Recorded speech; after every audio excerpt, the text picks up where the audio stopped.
Hi, எல்லோருக்கும் வணக்கம். நான் உங்க மகேஸ்ரீ. இன்னைக்கு நம்ம வீடியோவில் மனித உடலை கட்டுப்பாட்டில் வைத்திருக்கும் 10 வாயுக்கள், அதாவது தசவாயுக்கள் பற்றி தான் பார்க்க போகிறோம். வாங்க வீடியோக்குள்ளே போகலாம். மனித உடம்பில் நவத்வாரங்கள் இருப்பது எப்படியோ அதே போல தசவாயுக்கள் உள்ளன. மனித உடலிற்குள் இந்த 10 விதமான வாயுக்கள் சுற்றி சுற்றி வந்து ஆட்சி செய்கிறது. இவற்றில் வரும் ஏற்றத்தாழ்வுகள் உடலில் பலவித வியாதிகளை உருவாக்குகிறது. உடம்பில் சின்ன சின்ன வலிகள், பிடிப்புகள் ஏற்பட்டால் கூட வாயு பிடிப்பு என்று சொல்வது அதனால்தான். தும்மல், விக்கல், இருமல் என அனைத்து வேலைகளை செய்வதும் இந்த வாயுக்கள்தான். உடலை விட்டு இந்த இடத்தில் உயிர் பிரிய வேண்டும் என முன்பே தீர்மானிக்கப்பட்டுள்ள இடத்தில்தான் உயிர் உடலை விட்டு பிரியும். உயிர் வெளியே புறப்படும் நாள் நேரம் நெருங்கியவுடன் உடலின் அனைத்து செல்களும் முடக்கப்பட்டு எல்லாவித வாயுக்களின் வழிகளும் ஒவ்வொன்றாக அடைக்கப்பட்டு கொண்டே வரும். உயிர் பிரியும் முன்பாக நமது அனைத்து உறுப்புகளையும் அவற்றின் செயல்பாடுகளையும் ஒவ்வொன்றாக நிறுத்தி நமது நடு நெஞ்சுக்கு கொண்டு வந்து வைத்து உயிர் வெளியேற வழிவகுத்து கொடுக்கும். உயிரானது சிலருக்கு கண்களின் வழியாகவும், சிலருக்கு வாயின் வழியாகவும், வேறு சிலருக்கு உச்சி மண்டையின் வழியாகவும், இன்னும் சிலருக்கு ஆசன துவாரத்தின் வழியாகவும், சிறுநீர் பாதை வழியாகவும், காதின் வழியாகவும், மூக்கின் வழியாகவும், தொப்புள் குழி வழியாகவும் சிலருக்கு உயிர் வெளியேறும்.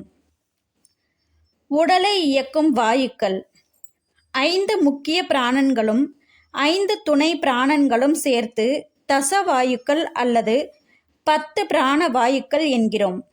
தசவாயுக்களில் 9 வாயுக்களும் நிறுத்தப்பட்டு அது செயல்படுத்தும் உறுப்புகளும் முழு நிறுத்தம் கண்டு எந்த வழியாக உடலை விட்டு உயிர் வெளியேற வேண்டுமோ அந்த வழியாக தனஞ்சயன் என்ற அந்த வாயு மற்றவற்றையும் வெளியே அழைத்து செல்லும். அதன் பின்னரே உயிர் பிரியும். மீண்டும் பிறப்பெடுக்கும் காலம் வரும்போது அதற்கென குறிப்பிட்ட தாயின் கர்ப்பத்தில் சேர்ப்பிக்கும் வேலையும் அந்த தனஞ்சயன்தான் செய்யும் என்று கூறப்படுகிறது. இப்படி மனித உடலை கட்டுப்பாட்டில் வைத்திருக்கும் 10 வாயுக்கள் பற்றி அனைவரும் தெரிந்து கொண்டே ஆக வேண்டும்.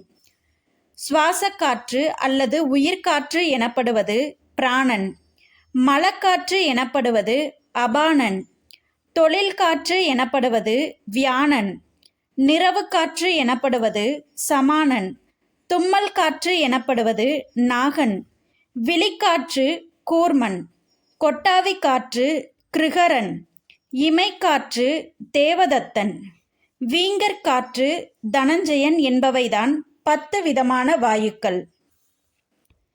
உயிர் வாழ உதவும் காற்று பிராணன் மூலாதாரத்தில் ஆரம்பித்து இதயத்தில் நின்று மூக்கு வழியாக மூச்சு விடுவது. இது மேல் நோக்கி இயங்கும். மற்ற 9 வகை வாயுவிற்கும் இதுவே மூலாதாரம். அபானன் சுவாதிட்டானத்தில் இருந்து வெளிப்பட்டு மலம், சிறுநீர் போன்றவைகளை கீழ் நோக்கி தள்ளும். ஆசன வாயை சுருக்கும். அன்னத்தை சேர்க்க வேண்டிய இடத்தில் சேர்க்கும். இது கீழ் நோக்கி இயங்கும். தொழில் காற்று வியானன். இந்த தொழில் காற்று மூளையின் கட்டளைகளை அனைத்து உறுப்புகளுக்கும் கொண்டு செல்லும். தோலிலிருந்து எல்லா நரம்பிலும் அசையும் அசையா பொருளில் உறுப்புகளை நீட்ட, மடக்க, உணர்ச்சிகளை அறியவும் உணவின் சாரத்தை கொடுத்து உடலை காக்கும். உதானன். இது உணவின் சாரத்தை கொண்டு செல்லும். உடலை எழுந்து நிற்க உதவும். மேல் நோக்கி இயங்கும் வாயு. குரல் நாண்களை அதிரச் செய்து ஒலியை எழுப்புகிறது இந்த வாயு. நச்சு வெளியேற்றும் காற்று சமானன். நாம் உண்ணும் உணவு ஜீரணிக்க உதவுகிறது இந்த வாயு. நாபியிலிருந்து கால் வரை பரவும் வாயுக்களை அதிகப்படாமல் சரி செய்யும். உண்ட உணவு செரித்தவுடன் இரத்தத்திற்கும் எல்லா உறுப்புகளுக்கும் பகிர்ந்து அனுப்பும் வேலையை செய்கிறது இந்த வாயு. நாகன். உடம்பில் சேர்ந்த நச்சுக்களை வெளியேற்றுவதுதான் நாகன். இது அறிவை வளர்க்கும்.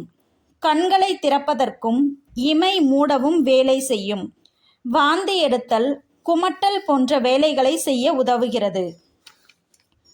தும்மல், கூர்மன், கண்ணில் நிற்கும் வாயு இது. கொட்டாவி, வாய் மூட, கண் இமைக்க, கண்ணீர் வர வேலை செய்யும். கிருகரன், இது தும்மல் காற்று. நம் உடம்பில் எந்த தூசியும் மாசுவும் நுழைய விடாது. தும்மல் இருமலை உண்டு பண்ண உதவும் வாயு இது. நாக்கில் கசிவு, நாசி கசிவு உண்டு பண்ணும். பசியை வர வைக்கும் இந்த வாயு. விக்கல், தேவதத்தன், கொட்டாவி, விக்கல் போன்றவை ஏற்பட காரணமே இந்த வாயுதான்.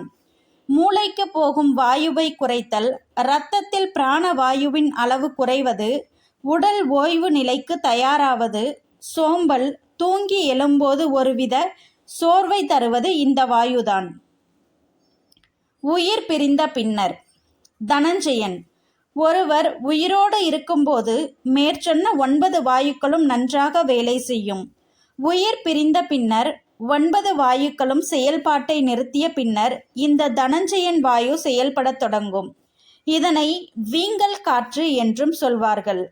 மூக்கிலிருந்து உடல் முழுதும் வீக்கத்தை ஏற்படுத்தும். நுண்ணுயிர்கள் மூலம் உடலை அழுகச் செய்யும். கடல் அலை இரைச்சல் போல் இரைத்தல், இறந்த 3ஆம் நாள் தலைவலியாக வெளியே செல்லும். இந்த வீடியோ உங்களுக்கு பிடிச்சிருந்ததுன்னா லைக் பண்ணுங்கள், ஷேர் பண்ணுங்கள், கமெண்ட் பண்ணுங்கள். மறக்காமல் குட்டி புதினம் சேனலை சப்ஸ்கிரைப் பண்ணுங்கள். நன்றி.